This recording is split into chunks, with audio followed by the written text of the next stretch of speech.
Hi guys! For today's video, magluluto tayo ng baked oysters. Bumili lang ako ng 100 pesos worth na oyster kasi gusto ko lang siyang tikman at ayan, nabuksan na siya ng husband ko.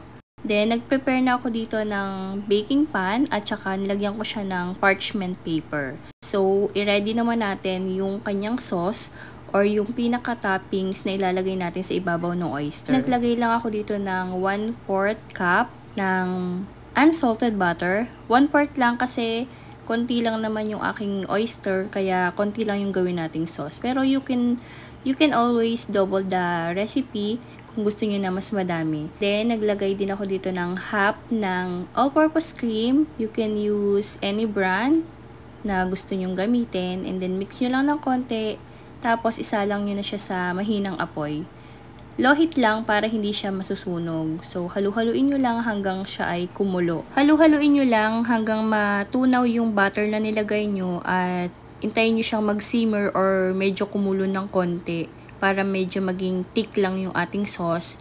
And then, kapag kita nyo na kumukulo na siya, pwede nyo lang i-add yung inyong grated cheese. So, ang ginamit ko dito ay 1/4 lang ng isang regular box ng cheese.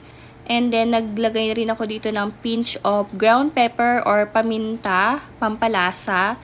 Pagkatapos, nag-add na rin ako dito ng ating garlic powder. Kung wala naman po kayong available na garlic powder sa inyong kitchen, pwede naman po yung garlic na ginayat-get ng maliliit, yung minced garlic. So, yun.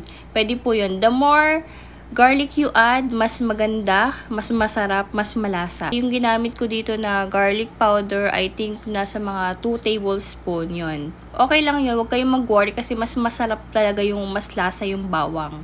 After that, luhaluin nyo lang and then antayin nyo lang ulit siya na mag-simmer or medyo kumulo ng konti. Kapag tapos ka na magluto ng iyong sauce, pwede nyo na pong i-prepare yung inyong oyster shell. Yung iba naglalagay sila ng salt or asin sa ilalim ng shell para daw magbalanse.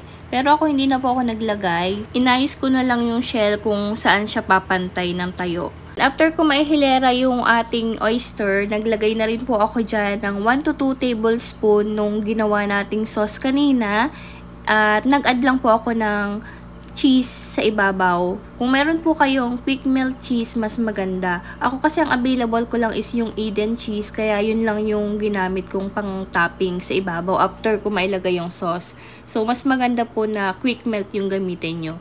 Kapag nailagay nyo na yung inyong cheese sa ibabaw ng inyong oyster, pwede nyo na po siyang i-bake at 170 degrees Celsius for 15 minutes. And after 15 minutes, ganito na po yung itsura ng aking baked oyster. Napakasarap po niya. Medyo messy lang siyang tingnan kasi hindi natunaw yung cheese na nilagay ko kasi hindi siya quick melt. Don't worry, next time magko-quick melt na talaga ako. Tapos pigaan nyo pala siya ng lemon. Talaga namang napakasarap. Magugustuhan nyo to for sure. Pero huwag nyo aaraw-arawin guys ha, kasi nakaka-high blood yan. Thank you guys for watching. See you on my next vlog. Bye!